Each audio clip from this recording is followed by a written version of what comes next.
دایو ما سره تعلق دی د دوی والد صاحب د دوی رونه خپلوان ټول ما سره ښه تعلق ساتي نو د دوی ما سره یو مینه ده یو محبت دی او هغه مینه او هغه محبت دته هم معلوم دی او ما ته هم معلوم دی چې زمونږ د یو بل سره په خلوص په مینه په محبت باندې تعلق دی لالچونه پکې په میاس کې نشته نو بله ورځ د ما ته کال وکړی چې پنجپیر ته مې زړه کېږي هغه چې کله راځې نو زه په پنجپیر کې هسې نو دې ورځو کې تړلی یم او خوځېدی نه شم خو تر غرمې پورې یم او بیا زه هم مزدورکار سړی یم نو ځان له څه مزدوري منډه تړم وم او پکې غمخوا دی یومي نو ما ته چې راځې نو داسې 11 بجو خواوشا کې راشه نو ما کور ویم بس یو نړۍ روټۍ به مو خورو او ته راشه ګپ به مو لګو نو دې چې راغې ما ولیده خو د مضمون پوره نه و زما خو اراده دا وه چې نن به زه اول باب ختموم خو بیا چې مې سوچ وکړم چې دا ختموم بیا خو ډېر ناوخته کېده نو ما لږ سبق را لنډ کړ د ده د وجې نه او دا تاسو ته خپله پته ده دلته بلا خلک راځي او ځي خو زه داسې اهتمام نه ورکوم څنګه چې مې نن دله ورکړم تاسو ته مې اعلان وکړ چې تاسو د هغه علاقې د کمراټ تله متای د هغه علاقې کسان ایثار شئ ځکه چې دا زما ډېر نږدې دوست دی ملګری مې دی نو ما ویل زه دی به تاسو ویني تاسو به دی وینئ ستاسو د علاقې دی خوشحاله به شئ تاسو به خوشحاله شئ دی به خوشحاله شي نو زه هغه ته دعوت ورکوم چې تاسو ته یو څو خبرې وکړي او بیا به چې څنګه دې خبرې وکړي نو بیا به تاسو تنګول نه کوئ چې هر یو تن به سیلفای جوړوي بلکې بس تاسو به ځئ او بیا زه او دې به خپله کې لږ ګپ وډک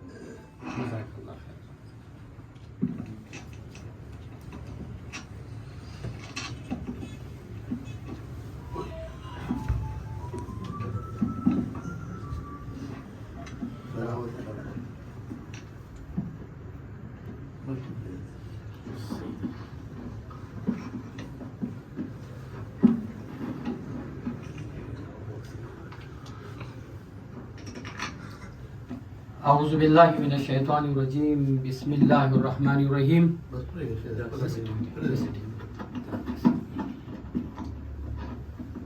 واعتصموا بحبل الله جميعا ولا تفرقوا صدق الله العظيم ډیر خوږ مشر ډیر خوږ رور او ډیر خوږ دوست زما محسن شیخ القرآن و سنت زه مشکور یم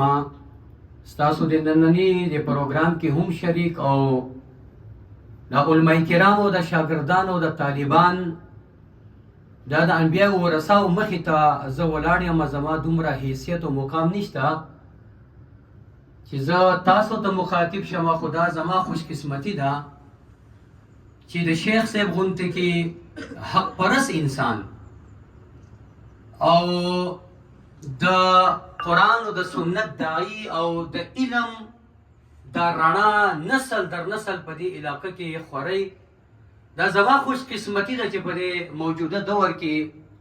د شیخ صاحب غونډه کې انسان د هغه د رورۍ د لاس او د رورۍ هغه چترۍ زما په سر دی نو زما د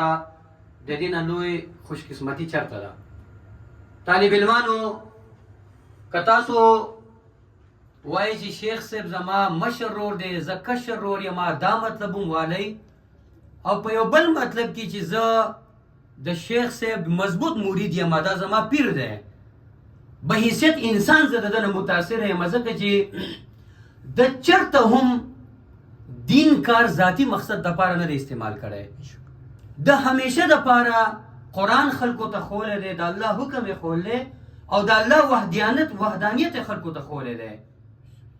شخصیت پرستی بت پرستی قبر پرستی د دې نه خلک ساتلي او الله یې د الله بندګۍ ته راغوښتي دي چېرته انسانان یې د الله بندګۍ ته غوښتي دي چېرته انسان د انسان بندګۍ ته نه دی غوښتی دا د شیخ صاحب لوی یو صفت دی د کوستان د اوشیرۍ د ډوک درې د ګوالدۍ د پاتراک هغه د تلو پورې زمانونو تاسو خوش قسمته خلک چې ستاسو په دې ماحول کې تاسو یې که دې ماحول کې نه وئ نو مونږ یو بل پیژنو. مونږ د کوستان او د دیر خلک یو، یا به څوک چېرته چرسیان وي، یا به چېرته لوفران وي، یا به چېرته جوارګر وي. د علما کرامو په صحبت کې، او دا زما دپاره هم د اعزاز خبره ده چې زما تعلق د داسې نیکانو خلکو سره دی، او زه هم نن تاسو ته دا ویم چې زه هم د پنجپیر یو حصه یم نن الحمدلله. زما ټول سعی او جدوجهد او کوشش د الله د رضا، د دین د سربلندۍ او د شیخ صاحب د دې پیغام سره زه د کشر رور یم، زه ورسره ملګری یم. خو زما خوش قسمتي دا ده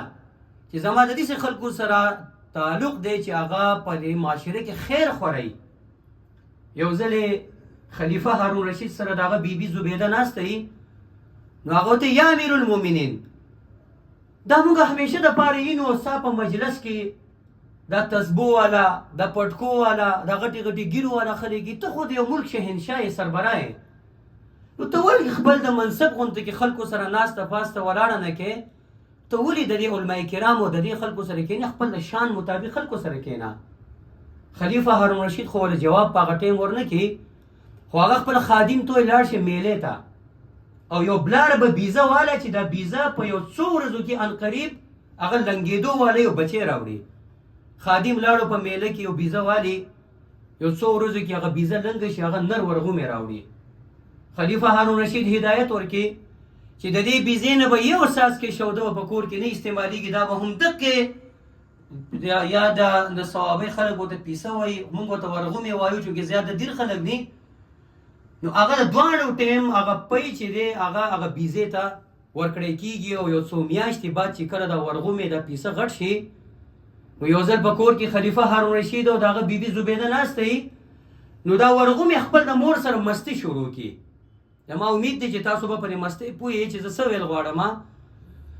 نو چې کله زبیده دا مجلس ګوري، نو هغه د شرمه شاکي دا بیزه او دا ورغومې منډه کوي د کور کې، بیا په دې بل ځای کې بیا دا ورغومې دا حرکت کوي. نو زبیده بیبي بیا وشرمېږي، اخوا مخکې، کله مخکې ګوري، کله شاته ګوري، کله ګس طرف ته، کله ښي طرف ته، چې آخر تنګه شو. یا امیر المؤمنین دا څه حیوانګي ده، دا څه بې حیایي ده، دا د ده بچی د ده نه پیدا دی،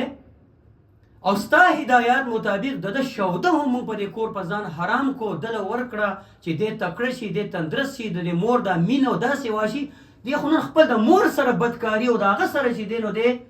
هغه مستي کوي. نو خلیفه هارون رشید ورته هغه ټایم جواب ورکړي چې ستا یادېږي یو څو میاشتې مخکې تا زمانې یو تپوس کړی و چې ته د علما کرامو سره، د دې نیکانو خلکو سره، د داسې خلکو سره ته څه ګورې؟ زه ځکه د دې خلکو سره کښېنم، دا خلک موږ ته انسانیت ښیي، دا خلک د مور او د زوی تمیز ښیي، دا خلک د رور او د خور تمیز ښیي، دا خلک په معاشره کې موږ نه انسانان جوړوي. که زموږ په معاشره کې علما کرام نه وو، نیکان خلک نه وو، زموږ نه به حیوانان جوړ شي. موږ ځکه د دې خلکو سره کښېنو. تاسو خوش قسمت یې رونو، زموږ په دې علاقه کې نور هم تحریکونه شته،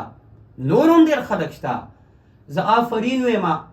زما په یو حلقه کې په پی کې 10 کې چې ما سه وشیرې نه والا کومراټو پورې په سوال علما کرام دي د اشاعت او توحید نه فارغ دي، الحمدلله حق پرست دي. هغه د محمد علي او د بل زنده‌باد نه وای، دا هغه د الله د بندګۍ طرف ته خلک رابلي. تاسو د الله شکر ادا کړئ چې تاسو په داسې مدرسه کې یې او د داسې انسان په بیعت کې تاسو دلته ناست یې چې هغه خپل د دومره لوی شهرت او عزت، دا زه په دعوه سره ویم، په پاکستان کې څونه اسلامي تحریکونه دي، د شیخ صاحب قدر په پاکستان کې موږ سیاسي خلک موږ ګرځو، دا موږ ته پته ده د شیخ صاحب د حکومتي ایوانونو کې هم د خلکو شیخ صاحب متعارف څه تاثرات دي. نن د ملک سربراه دا خواهش لري چې زه د شیخ صاحب سره میلاو شم، او نن داسې علما کرام دي چې هغه د هغو بوټان پالش کوي. دا اعزاز الله زما د رور ورکړی دی، شکر د الله وباسئ. تاسو ته مې درخواست دی، دا د دین دا رڼا څنګه چې شیخ عبدالحق صاحب هلته شیرینګل کې خورئ، څنګه چې فضل حق صاحب په کلکوټ کې خورئ، څنګه چې محمدین صاحب په تل کې خورئ، څنګه چې عمر فاروق صاحب په کلکوټ کې خورئ، څنګه چې په ډوک در او په ګوالدۍ کې خلک خورئ. زموږ تاسو دا امید دی دلته نه به قرآن او سنت به یادوئ، او بیا به زموږ په دې علاقه کې اوس هم په خلکو کې ډېر جهالت دی، اوس هم په خلکو کې ډېره تیاره ده. تاسو فرض جوړېږي زما وروڼو چې تاسو به د دې ځای نه ځئ او هلته به مدرسې کولاوئ، دا د دین د رڼا به خوروئ. زه چې کله ایم پی ای وم الحمدلله څومره علماء کرام چې فارغ شوي دي